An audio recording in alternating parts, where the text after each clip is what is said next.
Thank you so much, Jeff. I'm ready to sign up to your economy. Sounds fabulous. Someone has just also asked you to repost the link to your website. It is at the top of the chat, but yeah, if you just repost it again, then everyone can find your fabulous books. All right, thank you. So now we're moving into our final speaker. So his name is James Juniper, and he'll be talking on degrowth and full employment and MMT perspective. Thank you so much, James. Thank you, Megan. Well, welcome everyone. Before we start, I'd also like to acknowledge the traditional owners of the land of the Hunter and Newcastle. And they're the Awabakal and Warimi people. And I'd like to pay my respects to elders past, present, and emerging, recognizing that the land has never been ceded. So the theme for today's, for the conference over the weekend is envisioning value. And within classical political economy, there's a distinction between use value and exchange value, which I think mirrors what Michael was talking about earlier, because use value is all about wealth and well-being. Exchange value is the value created within the framework of capital. What I'm looking at the moment is the trade-off, supposed trade-off between degrowth and full employment. So I'll just share my overheads.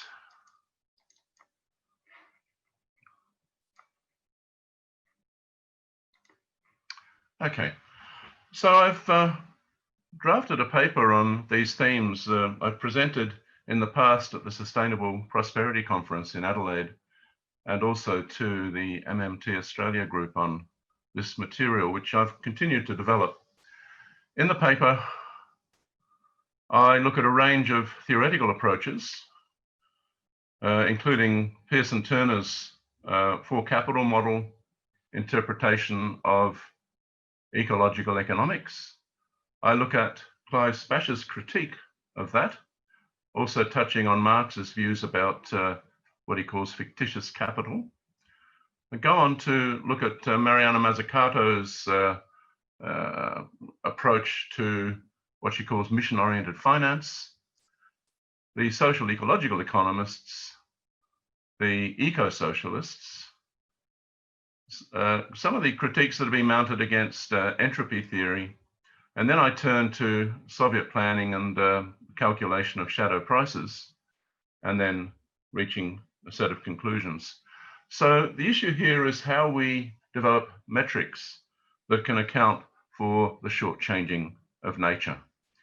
And if we look at a fairly mainstream conception of production, we have the factors of production: land, labor, capital, which are combined in the economic process to produce goods and services, some of which are investment goods that improve the factors of production, and others are consumption goods that give rise to utility. Now, Pearson Turner extend this framework by saying, well, let's look at four different types of capital: environmental, human, physical, and social. All of these now combine in the economic process, and doing and relating within that economic process can be a source of utility, as well as the goods and services that are produced. And investment itself not only restores physical capital, but also human capital and environmental capital and social capital. Consumption itself can be a source of waste, which detracts from utility.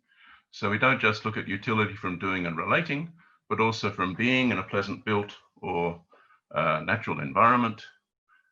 And we can then analyze environmental flows in terms of absorption of waste, how they reduce environmental amenity, the effect of pollution and waste on our different forms of capital, and different sources of utility. Now,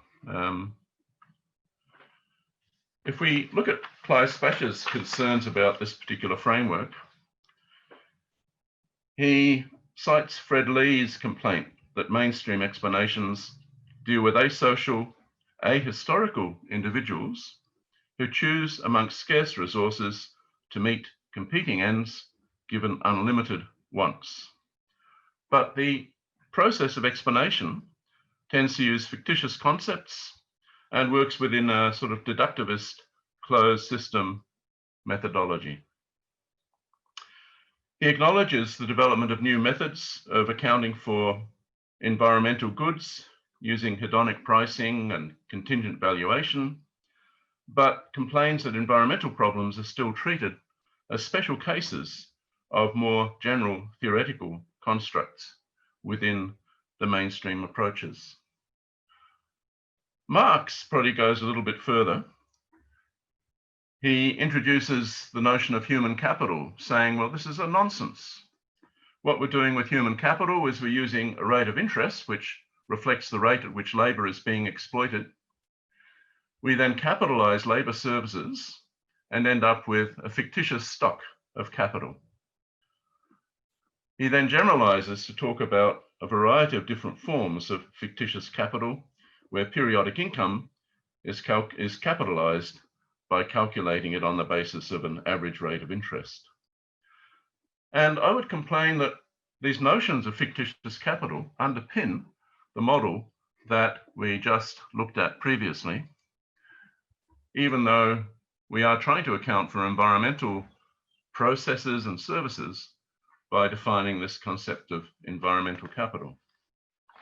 So that raises the question of what other sort of frameworks we might want to use to interpret what is going on in the economy.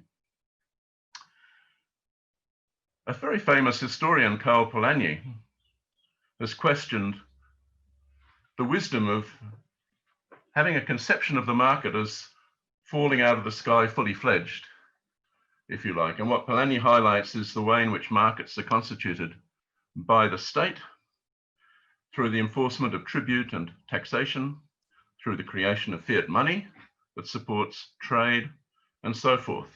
And this conception of the market as socially constituted underpins Mariana Mazzucato's conception of mission-oriented finance. Now, she uses as an anodyne case Eisenhower's attempt to create a raft of agencies in the US that would assist the struggle to put a man on the moon, as the issue was framed. And she sees mission-oriented finance as something that feeds into each stage in the development of new products and processes, from research through concept invention, through technology development, prototype and product development, and then finally production and marketing. And she looks at a variety of agencies that are the main contributors to this process. She also highlights the fact that it's not just about capital development, and expenditure doesn't just have to be pro-cyclical, it can be counter-cyclical. In other words, you can have more funding sort of going in for this kind of development during recessions and less funding during booms. She also talks about new venture support roles, and overriding all this is sort of what she calls a challenge role or mission-oriented role. And the crucial thing to realize here is that this type of framework in America has been dominated by the military industrial institutions. But Mariana Mazzucato's point is that we can use mission-oriented finance to transform or to achieve innovation in relation to the environment and the problem of climate change. In the paper, I also look at the social ecological economists like Arne Vatten, who try to emphasize the formative influence of institutions over individuals in creating their values and norms, influencing their expectations, and even conditioning their cognitive understanding. And all these things are important. If you look at the eco-socialists, they put an emphasis on the metabolic relationship between humans and nature as the fundamental relationship. Every society, of course, has to work out how to allocate labor to different activities within an economy. But if we look at the work of people like Paul Burkett and John Bellamy Foster, they criticize efforts to develop different conceptions of value, claiming that we only really need one conception of value, which ought to be based on labor. We don't want to naturalize capitalist forms of value that underpin exchange value, money, and profit. And we're in danger of doing something similar with the notion of energy or entropy.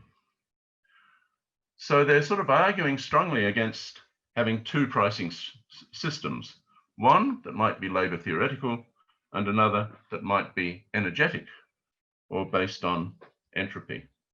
But that raises the question of how we can construct shadow prices, if you like, or metrics that account for the fact that nature is being shortchanged. Eco-socialist conceptions of value recognize that prices have to allow the economy and sectors of industry to reproduce themselves. But we know that in this process of reproduction, nature is being shortchanged.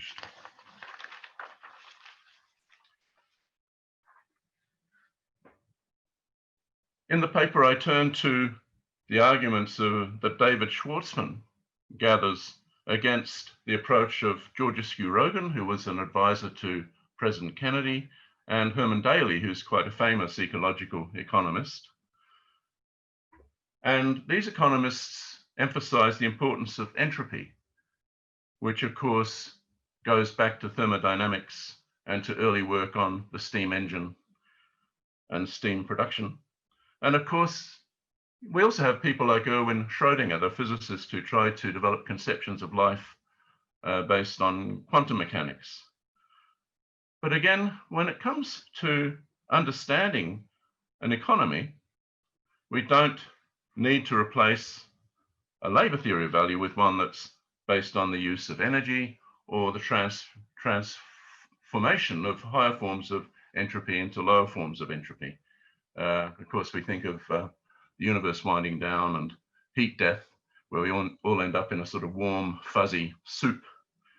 And that's the notion that the universe is sort of winding down. Okay. What I want to highlight next is the fact that MMT is probably closer to Marx than it is to Keynes in terms of its affiliations. And one of the sticking points has been Keynes's view that fiscal deficits should be balanced over the business cycle to pay back debt. And within the so-called Cambridge circus that surrounded Keynes, there were some notable followers of Marx that included not only Piero Sraffa, but also Mikhail Kalecki. And these people have had a great deal of influence over MMT and other forms of post-Keynesian economics. But what I wanted to highlight is that classical political economy has carried over into two contemporary forms of economic representation. One of these is the input-output modeling developed by Vasily Leontiev, which views the economy as a multi-sectoral process in which the products produced by all the various sectors of the economy become inputs into those sectors in determining how much can be produced as an output. Vasily Leontiev, of course, did not create input-output analysis from nothing. He escaped from Russia with all these papers under his arm, which represented the state of the art of input-output accounting as it was used in planning within the Soviet Union at the time. Now, another application of classical political economy is in the development of national income accounting. And here I rely on the work of Peter Fleischl, who points out that some of the early people who worked on national income accounting were very much grounded in classical political economy. So we have input-output accounting and we have national income accounting as two activities very influenced by classical political economy, the economics of Marx and Ricardo. And there's a third area of contemporary practice, which is also influenced by classical political economy, and that is industrial ecology. And in the paper, I look at the work of Shmelev, who talks about industrial ecology. I mean, there are a variety of elements. A lot of people look at biochemical cycles. There's also environmental management. Some of you may be familiar with ISO 14001, the International Environmental Management System, and the standards for that. But industrial ecology applies input-output analysis to the determination of waste, pollution, various processes within the food chain, and consumption of energy and water, and so forth. Okay, so I want to sort of frame this as background to another activity, and that is planning. And if we turn to economic planning or mathematical planning within the Soviet Union, we have mathematical economists such as Kantorovich and Novozolov, who developed very formal ways of accounting for the planning process. And their activities were initially suppressed within the Soviet Union. Kantorovich came up with linear programming at least 15 years before the Americans did. And when the Americans themselves developed it through the work of people like Danzig, the Soviet Union had to acknowledge Kantorovich, Novozolov, and their associate Chemchev. And in 1965, they were awarded the Lenin Prize, I think, for their work on mathematical planning. Now, what I want to suggest is that their framework offers us one way of actually dealing with the calculation of shadow prices that account for the short changing of nature.